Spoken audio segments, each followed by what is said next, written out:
Hi, welcome to another motivational word, inspiring message for the day.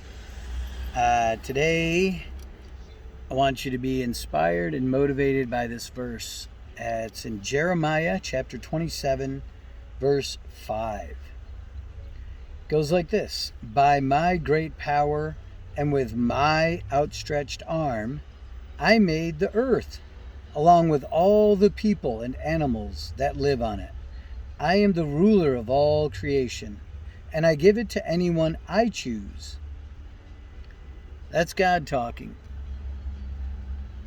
So let's think about that. With His great power, He made the world.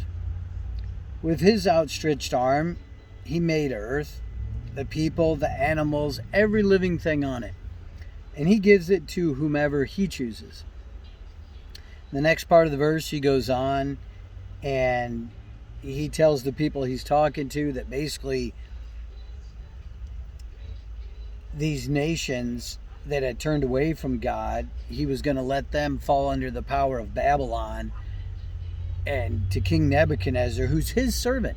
And King Nebuchadnezzar was like the most powerful king of that age. He was the one that had, you got the Hanging Gardens of Babylon, you got that whole, he was the ruler over basically the whole ancient world at one time. And God calls him His servant. So you may have rude bosses at work. You may have great bosses. You may have people over you, under you, below you, around you. We all have different levels of influence and different levels in our life even. But this verse brings it into straight focus that God's in charge of it all. And He's ultimately the ruler over the whole world. And He allows people, rulers, to come and go. So you should be happy knowing that God's ultimately in charge. So if people are persecuting you or being bad to you or rude to you, don't pay it no mind. They're God's servant. They're doing His will. Even in persecution of you, there's still somehow God will work good out of that. And also we know that many rulers rose and fell because they didn't do God's word. If you look at the kings of ancient Israel, there was so many that would come and would say, but he did evil in the sight of the Lord, and the Lord shortened his reign. So God doesn't waste time either. He knows when people are wicked and bad, and He just, He's ultimately in charge. He allows people to reign for certain times. So we don't get frustrated with any of that.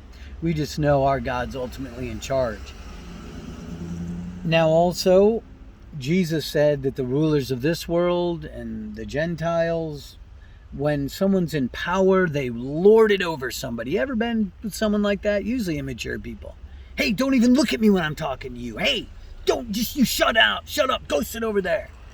Dude, some people aren't mature enough to have the position they even are given.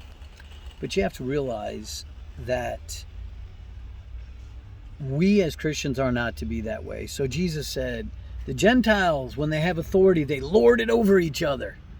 But you, whoever would seek to be the greatest, let him be your servant of all.